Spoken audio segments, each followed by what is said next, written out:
Salam dan bahagia Bapak Ibu Guru Hebat. Berjumpa lagi bersama saya Merlin Hitalesi, calon guru penggerak Angkatan 9 Pendidikan Profesi Guru DGP Halu.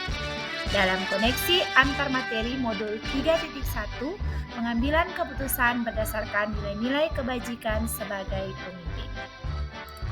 Bapak dan Ibu Guru Hebat, berikut pertanyaan pemandu yang pertama. Bagaimana filosofi Ki Hajar Dewantara dengan Pratap Triloka memiliki kaitan dengan penerapan pengambilan keputusan sebagai seorang pemimpin? Filosofi Ki Hajar Dewantara dan Pratap Triloka memiliki kaitan dengan penerapan pengambilan keputusan sebagai seorang pemimpin. Ki Hajar Dewantara dikenal dengan pelopor pendidikan di Indonesia yang mementingkan keadilan, kesetaraan, serta kebebasan dalam pendidikan. Sedangkan Pratap Triloka adalah konsep dalam filsafat Jawa yang menekankan pada 3 lapisan pemikiran, yaitu pikiran, perasaan, dan tindakan. Sebagai seorang pemimpin, menggabungkan filosofi Ki Hajar Dewantara dan Pratap Triloka dapat membantu dalam proses pengambilan keputusan. Dengan mempertimbangkan nilai-nilai keadilan, kesetaraan, dan kebebasan dalam pendidikan dari Ki Hajar Dewantara, serta konsep 3 lapisan pemikiran dari Pratap Triloka, seorang pemimpin dapat membuat keputusan yang bijaksana, adil, dan berdampak positif bagi semua pihak yang terlibat. Dengan demikian, penerapan kedua filosofi tersebut dapat membantu seorang pemimpin dalam mengambil keputusan yang tepat dan bertanggung jawab. Filosofi pendidikan Ki Hajar Dewantara yang pertama, Ingarso Songtolodo, artinya pemimpin di depan memberikan teladan sehingga keputusan harus jelas, transparan, dan dapat dipertanggungjawabkan. Yang kedua, Inmadya Mangunkarsa, pemimpin di tengah membangkitkan semangat dan motivasi, artinya keputusan harus mendorong kreativitas, inisiatif, dan kolaborasi. Dan yang ketiga, Tuturi Handayani, pemimpin dari belakang memberikan dorongan dan dukungan, artinya keputusan dibuat dengan memperhatikan kepentingan bersama dan berkeberlanjutan. Pertanyaan pemandu yang kedua, bagaimana nilai-nilai yang tertanam dalam diri kita berpengaruh kepada prinsip-prinsip yang kita ambil dalam pengambilan suatu keputusan? Nilai-nilai yang tertanam dalam diri kita memiliki pengaruh yang sangat besar terhadap prinsip-prinsip yang kita ambil dalam pengambilan keputusan. Ini dikarenakan nilai-nilai menjadi semacam kompas moral yang membantu kita menavigasi pilihan-pilihan yang ada. Nilai-nilai yang tertanam dalam diri kita sangat berpengaruh terhadap prinsip-prinsip yang kita gunakan dalam mengambil keputusan. Nilai-nilai tersebut menjadi landasan moral dan etika yang membantu tindakan kita sehari-hari. Selanjutnya, ketika kita memiliki nilai-nilai yang positif seperti kejujuran, toleransi, dan empati, kita cenderung untuk membuat keputusan yang baik dan bertanggung jawab. Sebaliknya, jika nilai-nilai yang kita pegang merugikan seperti egoisme, ketidakjujuran, atau kepedulian, maka prinsip-prinsip yang kita anut dalam pengambilan keputusan pun akan cenderung tidak sehat. Oleh karena itu, penting untuk selalu merawat dan menguatkan nilai-nilai positif dalam diri kita agar dapat membuat keputusan yang bijaksana dan bermanfaat bagi diri sendiri dan juga orang lain. Mengaruh nilai-nilai yang kita yakini dan menjadi prinsip dalam pengambilan keputusan antara lain membentuk pandangan kita tentang dunia dan bagaimana kita memandang suatu situasi, membantu kita menentukan apa yang penting dan apa yang tidak, dapat memicu emosi tertentu yang mempengaruhi keputusan kita, menjadi sumber motivasi untuk bertindak, digunakan untuk membenarkan keputusan yang telah kita buat, tapi juga mempengaruhi bagaimana kita memandang resiko atas pengambilan suatu keputusan. Selanjutnya, contoh nilai yang diyakini dan pengaruhnya. Jika seseorang memiliki nilai-nilai etika yang kuat, keputusan-keputusan mereka cenderung dipandu oleh prinsip-prinsip moral dan keadilan. Mereka mungkin akan menghindari tindakan yang dianggap tidak etis atau merugikan orang lain. Nilai integritas dapat mendorong seseorang untuk mengambil keputusan yang konsisten dengan nilai-nilai tersebut, bahkan jika keputusan itu mungkin tidak populer atau menghadapi tekanan eksternal. Selanjutnya, nilai tanggung jawab sosial dapat mendorong seseorang untuk membuat keputusan yang mempertimbangkan dampaknya terhadap masyarakat, lingkungan, dan pihak-pihak terkait.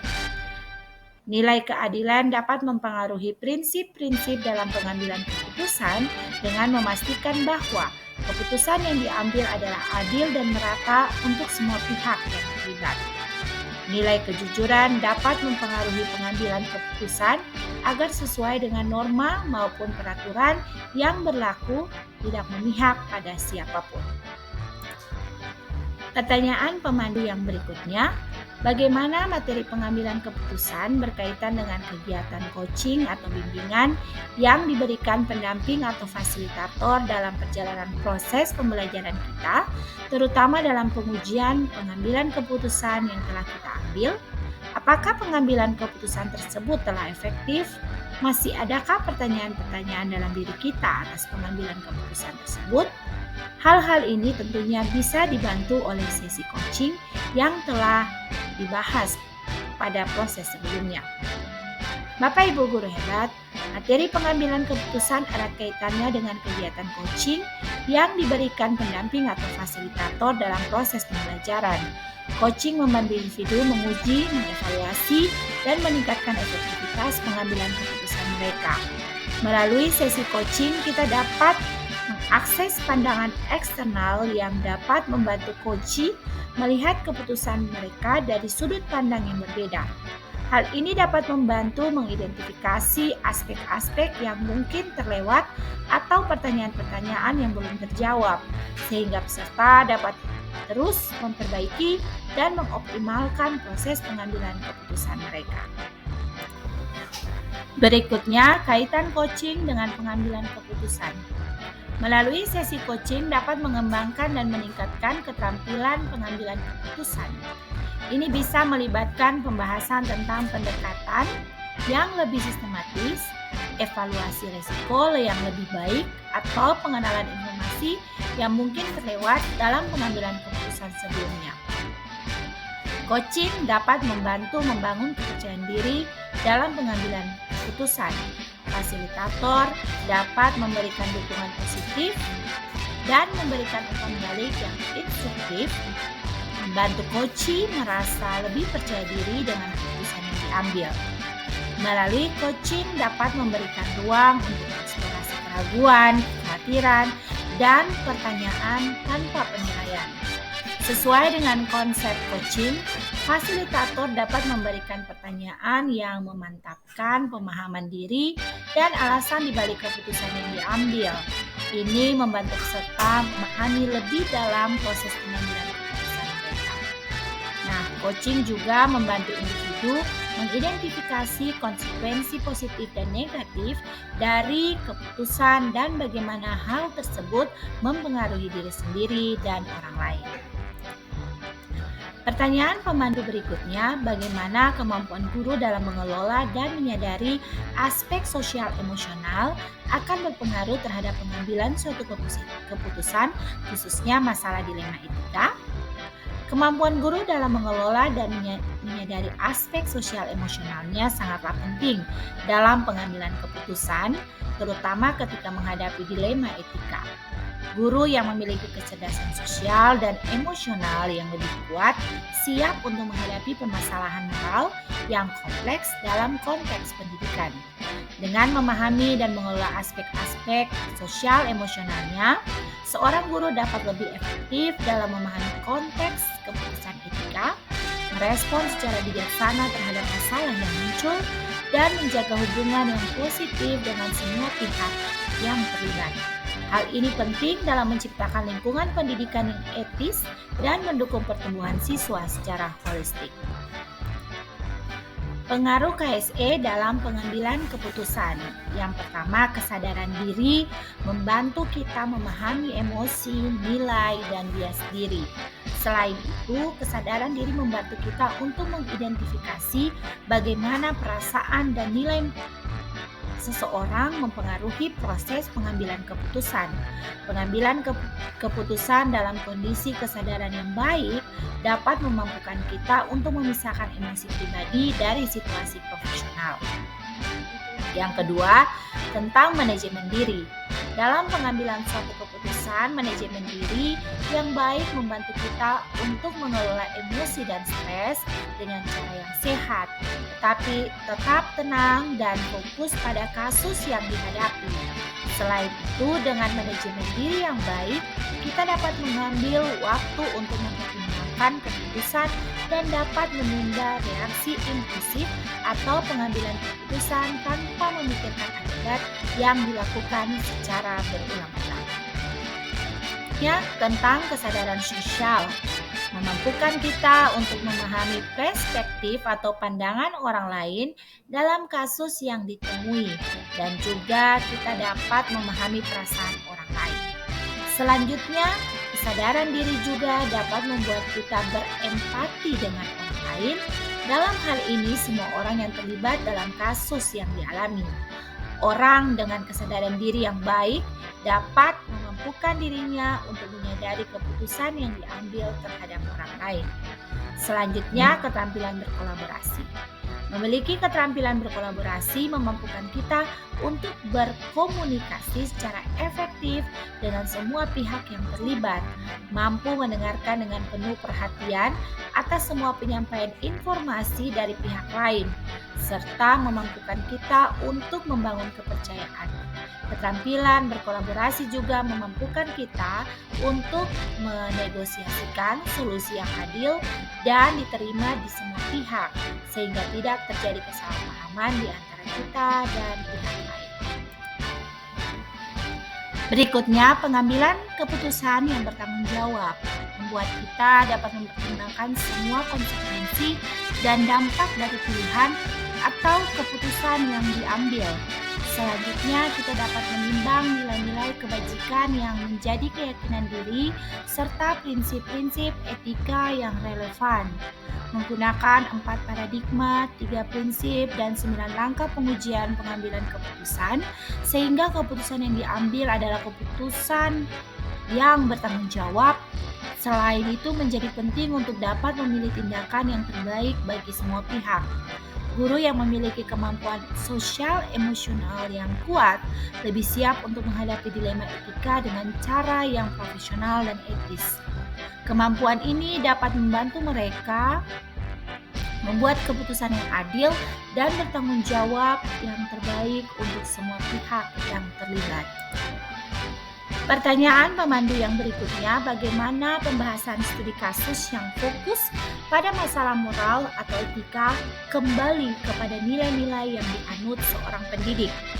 Pembahasan studi kasus pada masalah moral dan etika akan kembali pada nilai-nilai yang diyakini oleh seorang pendidik. Nilai-nilai yang diyakini oleh seorang pendidik menjadi fondasi pada keputusan yang diambil, walau dalam situasi yang sulit atau kompleks. Pendidik sering diperhadapkan dengan dilema etika, maka penting untuk mempertimbangkan nilai-nilainya sebagai pedoman dalam menentukan tindakan dan pengambilan keputusan yang tepat. Selanjutnya, pembahasan studi kasus mendorong pendidik untuk melakukan refleksi diri dan menjawab pertanyaan-pertanyaan mendalam terkait nilai-nilainya. Memunculkan pertanyaan dalam diri seperti apa yang saya yakini benar, apa yang ingin saya capai dalam situasi ini, dan bagaimana tindakan saya akan mempengaruhi orang lain. Membantu pendidik untuk memahami nilai-nilai yang mendasari pemikiran dan tindakan mereka. Pembahasan studi kasus moral dan etika membantu pendidik dalam mengembangkan karakter dan menjadi teladan bagi siswanya. Dengan menunjukkan komitmen terhadap nilai-nilai positif, pendidik dapat menanamkan nilai-nilai tersebut kepada siswa dan membantu mereka dalam membuat keputusan yang bertanggung jawab. Ketika pendidik memiliki nilai-nilai yang jelas dan kuat, mereka dapat menciptakan lingkungan belajar yang lebih positif dan kondusif bagi siswa. Hal ini dapat meningkatkan kualitas pendidikan secara keseluruhan. Pertanyaan pemandu yang berikutnya, bagaimana pengambilan keputusan yang tepat tentunya berdampak pada terciptanya lingkungan yang positif, kondusif, aman, dan nyaman.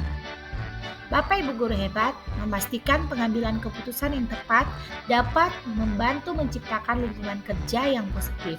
Dengan proses pengambilan keputusan yang baik, semua orang merasa dihargai dan didengarkan, sehingga menciptakan suasana kerja yang kondusif. Lingkungan kerja yang aman dan nyaman juga akan mendukung warga sekolah untuk memberikan yang terbaik dalam pekerjaan mereka. Jadi, penting untuk selalu memperhatikan proses pengambilan keputusan agar dapat menciptakan lingkungan kerja yang harmonis dan produktif. Pengambilan keputusan yang tepat memang memiliki dampak yang signifikan terhadap terciptanya lingkungan yang positif, kondusif, aman, dan nyaman. Berikut adalah beberapa alasannya. Yang pertama, membangun kepercayaan dan rasa hormat, yakni ketika orang lain merasa bahwa keputusan yang diambil adil, transparan, dan mempertimbangkan kepentingan semua pihak, maka kepercayaan dan rasa hormat akan terbangun. Hal ini menciptakan lingkungan yang lebih positif dan kondusif bagi semua orang. Selanjutnya, meningkatkan motivasi dan produktivitas, yakni ketika orang lain merasa bahwa mereka dilibatkan dalam proses pengambilan keputusan dan bahwa keputusan yang diambil selaras dengan tujuan mereka, maka motivasi dan produktivitas mereka akan meningkat. Hal ini menciptakan lingkungan yang lebih aman dan nyaman untuk bekerja dan belajar. Berikutnya, memperkuat kolaborasi dan kerjasama, yakni ketika orang lain merasa dihargai dan didengarkan, maka mereka akan bersedia untuk berkolaborasi. Bapak Ibu guru hebat, berikut pertanyaan pemandunya. Apakah tantangan di lingkungan Anda untuk dapat menjalankan pengambilan keputusan terhadap kasus-kasus dilematika ini? Adakah kaitannya dengan perubahan paradigma di lingkungan Anda? Di lingkungan sekitar saya, tantangan utama dalam menjalankan pengambilan keputusan terhadap kasus dilema etika adalah kesadaran akan nilai-nilai moral dan etika yang beragam di kalangan individu. Terkadang pendekatan yang diambil untuk menyelesaikan dilema etika bisa berbeda-beda berdasarkan latar belakang budaya, agama, atau nilai-nilai personal. Kaitannya dengan perubahan paradigma di lingkungan tersebut juga turut mempengaruhi proses pengambilan keputusan terhadap dilema etika. Perubahan sosial, teknologi, dan budaya juga dapat membawa perspektif baru yang perlu dipertimbangkan dalam menentukan solusi yang adil dan sesuai dengan nilai-nilai yang dianut secara kolektif atau kelompok. Dengan memahami berbagai tantangan dan perubahan paradigma yang terjadi di sekitar, penting bagi kita untuk tetap terbuka, menghormati perbedaan, dan berusaha mencari solusi yang dapat diterima oleh semua pihak terkait. Dengan demikian, proses pengambilan keputusan terhadap kasus dilema etika dapat dilakukan secara bijaksana dan bertanggung jawab.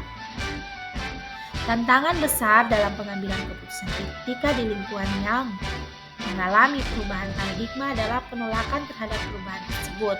Orang mungkin merasa tidak nyaman atau tidak yakin dengan nilai-nilai baru yang diperlukan oleh paradigma baru. Misalnya, etiket dalam lingkungan yang didasarkan pada kebudayaan masyarakat yang telah ada dan menjadi nilai, namun kenyataannya kebudayaan itu bertentangan dengan nilai-nilai yang menjadi keyakinan kita. Hal ini tentu akan berdampak pada pengambilan keputusan atas kasus yang terjadi dalam lingkungan kita. Berikutnya pertanyaan pemandu. Apakah pengaruh pengambilan keputusan yang kita ambil ini dengan pengajaran yang memerdekakan murid-murid kita? Bagaimana kita memutuskan pembelajaran yang tepat untuk potensi murid kita yang berbeda-beda?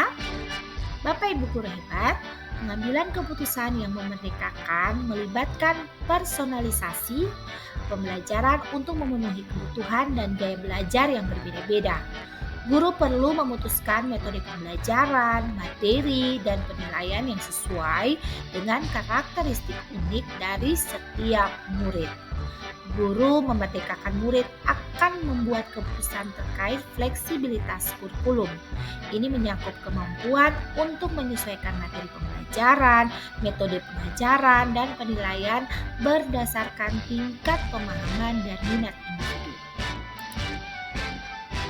Pengambilan keputusan yang memerdekakan melibatkan pemberdayaan siswa dalam proses pembelajaran. Guru harus memutuskan bagaimana melibatkan siswa dalam pengambilan keputusan terkait pembelajaran mereka sendiri, memungkinkan mereka memiliki kontrol lebih besar atas proses belajar mereka. Guru perlu memutuskan sumber belajar yang paling relevan dengan kebutuhan dan minat murid.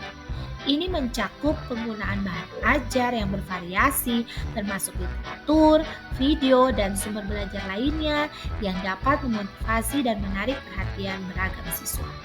Keputusan terkait dengan kolaborasi dan keterlibatan orang tua dapat juga memperkuat pengajaran yang memerdekakan. Guru perlu memutuskan cara-cara untuk melibatkan orang tua dalam proses pembelajaran, membangun kemitraan dengan mereka, dan mendukung peran mereka dalam perkembangan pendidikan anak-anak. Pengambilan keputusan terkait dengan evaluasi formatif memainkan peran penting dalam memerdekakan murid. Guru perlu memutuskan cara untuk memberikan umpan balik terus-menerus dan menyediakan kesempatan bagi murid untuk merefleksikan dan mengarahkan pembelajaran mereka. Guru perlu memutuskan pembelajaran yang tidak hanya berfokus pada pengetahuan akademis, tetapi juga membangun keterampilan hidup yang relevan. Keputusan ini mendukung persiapan murid untuk menghadapi tantangan dunia nyata dan menjadi individu yang mandiri. Dengan memperhatikan keberagaman dan kebutuhan unik setiap murid, guru dapat membuat keputusan yang membantu menciptakan lingkungan pembelajaran yang memerdekakan. Pendekatan ini menciptakan kesempatan bagi setiap murid untuk berkembang sesuai dengan potensinya sendiri dan mengakui serta menghormati perbedaan, menciptakan motivasi intrinsik dalam proses pembelajaran. Pengambilan keputusan yang tepat terkait pembelajaran sangat penting untuk menciptakan pengajaran yang memerdekakan murid. Guru perlu memahami kebutuhan dan minat murid, menerapkan diferensiasi pembelajaran, memberikan kebebasan dan tanggung jawab, serta menyadari keberagaman untuk memberikan pembelajaran yang tepat bagi potensi murid yang berbeda-beda. Pertanyaan pemandu yang berikutnya, bagaimana seorang pemimpin pembelajaran dalam mengambil keputusan dapat mempengaruhi kehidupan atau masa depan murid-muridnya? Seorang pemimpin pembelajaran yang baik dalam mengambil keputusan akan memiliki dampak besar terhadap kehidupan dan masa depan murid-muridnya. Dengan mempertimbangkan berbagai faktor dan mendengarkan masukan dari berbagai pihak, seorang pemimpin pembelajaran dapat membuat keputusan yang tepat dan berdampak positif bagi perkembangan murid-muridnya. Keputusan yang diambil oleh seorang pemimpin pembelajaran juga dapat membentuk pola pikir, sikap, dan kemampuan belajar murid-muridnya. Dengan demikian, contoh yang baik dan mengambil keputusan yang bijaksana, seorang pemimpin pembelajaran dapat menjadi teladan yang menginspirasi murid-muridnya untuk menjadi pribadi yang tangguh, kreatif, dan bertanggung jawab. Selain itu, keputusan yang diambil oleh seorang pemimpin pembelajaran juga dapat menciptakan lingkungan belajar yang kondusif dan mendukung perkembangan potensi murid-muridnya. Dengan memperhatikan kebutuhan dan kepentingan murid-muridnya, seorang pemimpin pembelajaran dapat menciptakan suasana belajar yang menyenangkan, inovatif, dan memotivasi murid-muridnya untuk mencapai prestasi terbaik. Dengan demikian, peran seorang pemimpin pembelajaran dalam mengambil keputusan sangatlah penting dan memiliki dampak yang besar terhadap kehidupan dan masa depan murid-muridnya. Seorang pemimpin pembelajaran yang mampu mengambil keputusan secara bijaksana dan bertanggung jawab akan mampu membimbing murid-muridnya menuju kesuksesan dan kemandirian yang berkelanjutan.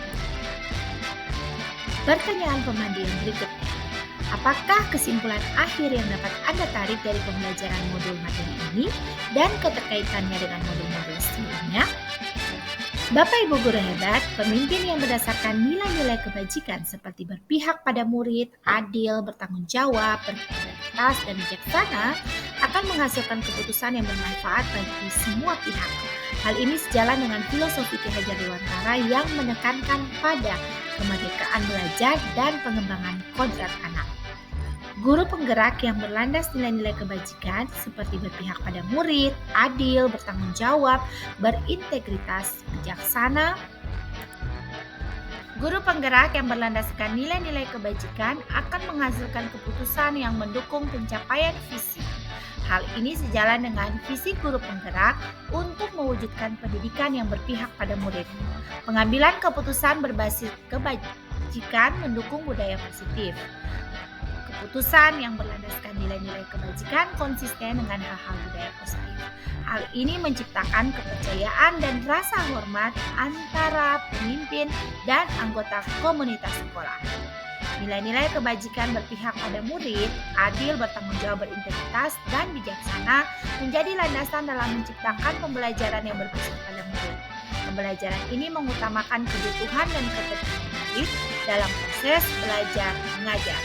Selanjutnya juga menjadi fondasi pada budaya positif di sekolah. Budaya positif ini menumbuhkan rasa aman, rasa nyaman, dan saling menghargai sehingga mendukung proses belajar mengajar yang optimal.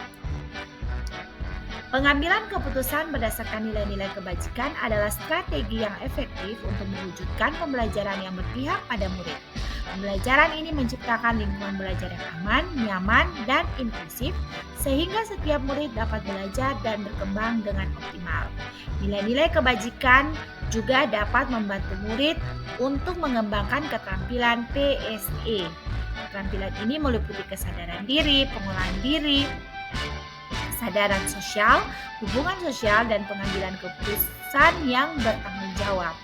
Pengambilan keputusan yang bertanggung jawab berdasarkan nilai kebajikan adalah strategi yang efektif untuk mendukung pembelajaran PSE.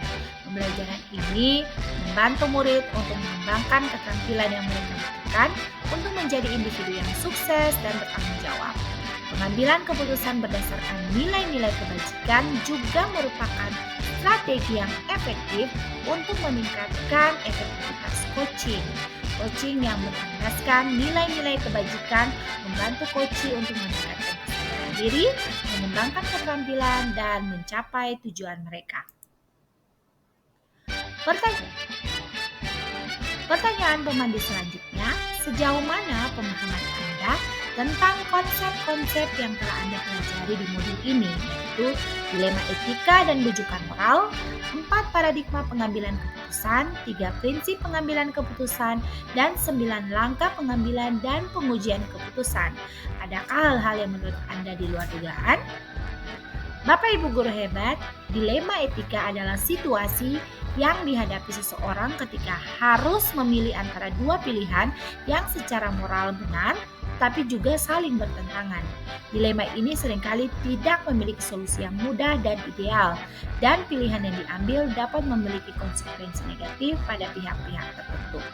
Sementara bujukan moral adalah situasi yang dihadapi seseorang ketika harus memilih antara dua pilihan, di mana satu pilihan jelas salah dan yang lainnya jelas benar. Dalam situasi ini, seseorang dihadapkan pada tekanan untuk memilih opsi yang salah meskipun mereka tahu bahwa itu tidak benar. Bapak Ibu guru hebat, perbedaan utama antara dilema etika dan bujukan moral. Dilema etika memilih antara dua pilihan yang sama-sama benar, sementara bujukan moral memilih antara dua pilihan di mana yang satunya salah dan yang satunya benar. Berikutnya 4 paradigma dilema etika. Yang pertama, individu lawan kelompok atau individual versus community. Paradigma dilema etika pengambilan keputusan antara individu dan kelompok merupakan situasi di mana seseorang harus memilih antara kepentingan pribadi dengan kepentingan bersama. Keputusan yang diambil dapat berdampak pada individu maupun komunitas secara bersamaan. Hal ini seringkali menimbulkan konflik internal terkait nilai dan moral. Perlu adanya keseimbangan yang bijaksana untuk memutuskan dengan mempertimbangkan dampak yang mungkin terjadi, baik bagi diri sendiri maupun untuk kebaikan bersama. Paradigma yang berikutnya yaitu rasa keadilan lawan rasa kasihan atau justice versus mercy. Dalam pengambilan keputusan, seringkali muncul dilema etika antara keadilan dan kasihan. Keadilan menurut penegakan aturan secara adil dan tegas, sementara kasihan melibatkan empati dan pertimbangan terhadap penderitaan orang lain. Paradigma ini memaksa individu untuk memilih antara menegakkan keadilan secara tegas atau memberikan kasih sayang kepada orang yang membutuhkan. Keputusan yang diambil akan mencerminkan nilai-nilai etika dan moral yang dipertahankan oleh individu tersebut. Paradigma yang berikutnya yaitu kebenaran lawan kesetiaan atau truth versus loyalty. Paradigma dilema etika kebenaran lawan kesetiaan merupakan situasi di mana seseorang harus memilih antara berpegang pada kebenaran atau menjaga kesetiaan terhadap seseorang atau suatu kelompok. Dalam konteks ini, individu harus mempertimbangkan nilai-nilai etika dan moral yang mendasari setiap pilihan yang akan diambil demi mencapai keputusan yang paling tepat. Konflik antara kebenaran dan kesetiaan seringkali menjadi ujian bagi integritas seseorang dalam menghadapi situasi yang kompleks dan menuntut pertimbangan yang matang. Paradigma yang berikutnya yaitu jangka pendek lawan jangka panjang atau short term versus long term. Paradigma dilema etika dalam pengambilan keputusan seringkali melibatkan pertentangan antara keuntungan jangka pendek dan keuntungan jangka panjang. Pada satu sisi, keputusan yang menguntungkan secara cepat mungkin merugikan pada masa yang akan datang. Sebaliknya, mengutamakan keuntungan jangka panjang bisa jadi mengorbankan kepentingan segera. Penting untuk mempertimbangkan dengan cermat implikasi jangka panjang dari keputusan yang diambil demi memastikan keseimbangan antara kedua aspek tersebut. Hal-hal yang mungkin muncul di luar dugaan. Pertama, informasi yang tidak lengkap. Mungkin tidak selalu ada informasi yang cukup untuk membuat keputusan yang tepat. Berikutnya, bias dan prasangka. Keputusan dapat dipengaruhi oleh bias dan prasangka pribadi. Konsekuensi yang tidak terduga, tes tindakan yang diambil dapat memiliki konsekuensi yang tidak terduga. Perubahan situasi berkaitan dengan situasi dapat berubah dengan cepat sehingga keputusan yang dibuat mungkin tidak lagi relevan. Pentingnya untuk diingat bahwa tidak ada formula baku dalam pengambilan keputusan etika. Setiap situasi unik dan membutuhkan pertimbangan yang cermat dari semua faktor yang relevan. Hal-hal yang mungkin di luar dugaan adalah variasi situasi yang mungkin terjadi dalam praktik kehidupan nyata. Meskipun konsep-konsep tersebut memberikan pedoman yang kuat, namun setiap situasi memiliki kompleksitasnya sendiri yang dapat mempengaruhi proses pengambilan keputusan. Oleh karena itu, penting untuk tetap terbuka terhadap kemungkinan hal-hal yang di luar dugaan dan siap untuk menyesuaikan pemahaman dan pendekatan sesuai dengan konteks yang dihadapi. Dengan demikian, kita dapat menjadi pengambil keputusan yang lebih tangguh dan responsif terhadap berbagai tantangan yang mungkin dihadapi. Pertanyaan pemandu yang berikutnya, sebelum mempelajari modul ini, pernahkah Anda menerapkan pengambilan keputusan sebagai pemimpin dalam situasi moral dilema? Bila mana pernah, apa bedanya dengan apa yang Anda pelajari di modul ini? Sebelum mempelajari modul ini, saya pernah dan sering diperhadapkan dengan kasus dilema etika selama menjadi seorang wali kelas. Awalnya dalam persepsi saya, kasus dilema etika ini merupakan kasus benar salah jika ditinjau dari kompleksitas kasusnya. Benar, apa yang dirasakan saat itu adalah dilema yang begitu mendalam, sehingga pada akhirnya keputusan yang diambil juga tidak dapat dikatakan sebagai keputusan benar atau salah, namun dipandang sebagai keputusan yang berdampak positif bagi siswa jika ditinjau dari nilai-nilai keyakinan yang dimiliki. Perbedaan penanganan kasus sebelum saya mempelajari modul ini adalah saya yang belum memahami 4 paradigma berpikir, dilema etika, dan 3 prinsip pengambilan keputusan. Proses penanganan kasus yang dilakukan dipertimbangkan berdasarkan data dan informasi real yang terjadi dan nilai-nilai kebajikan yang diyakini.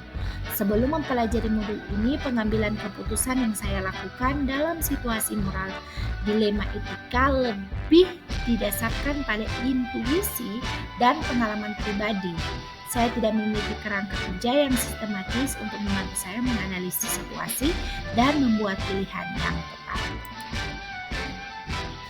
Pertanyaan yang berikutnya itu bagaimana dampak mempelajari konsep ini buat Anda? Perubahan apa yang terjadi pada cara Anda dalam mengambil keputusan sebelum dan sesudah mengikuti pembelajaran modul ini? Modul ini telah membantu saya memahami berbagai konsep dan prinsip yang terkait dengan pengambilan keputusan etika. Saya sekarang memiliki kerangka kerja yang lebih sistematis untuk membantu saya menganalisis situasi, mempertimbangkan konsekuensi dari setiap pilihan, dan membuat keputusan yang bertanggung jawab dengan menggunakan 4 paradigma berpikir, 3 prinsip, dan 9 langkah pengujian pengambilan keputusan. Berikut adalah beberapa perbedaan utama antara pengambilan keputusan saya sebelum dan setelah mempelajari modul ini. Yang pertama, lebih terstruktur. Modul ini memberikan kerangka kerja yang terstruktur untuk menganalisis situasi moral dilema atau dilema etika. Yang berikutnya, lebih komprehensif dengan memperkenalkan berbagai konsep dan prinsip yang relevan dengan pengambilan keputusan etika. Selanjutnya, lebih objektif dengan membantu saya untuk lebih objektif dalam rangka mempertimbangkan konsekuensi dari setiap pilihan. Dan yang paling penting adalah lebih bertanggung jawab. Modul ini membantu saya untuk membuat keputusan yang lebih bertanggung jawab dan berdasarkan prinsip-prinsip etika. Selanjutnya, modul ini telah memberikan saya pengetahuan dan keterampilan yang berharga untuk mengambil keputusan yang lebih baik dalam situasi moral dilema atau dilema etika. Saya yakin bahwa pengetahuan dan keterampilan ini akan membantu saya menjadi pemimpin yang lebih efektif dan bertanggung jawab. Pertanyaan yang terakhir yaitu seberapa penting mempelajari topik modul ini bagi Anda sebagai seorang individu dan Anda sebagai seorang pemimpin? Mempelajari topik pengambilan keputusan berlandas nilai-nilai kebajikan penting bagi seorang pemimpin karena nilai-nilai tersebut membentuk dasar etika dan integritas dalam mengambil keputusan. Sebagai pemimpin, memahami nilai-nilai kebajikan untuk membantu dalam membuat keputusan yang bertanggung jawab dan sesuai dengan kepentingan bersama. Dengan demikian, hal ini dapat meningkatkan kredibilitas dan kepercayaan dari bawahan serta mendorong terciptanya lingkungan kerja yang harmonis dan produktif.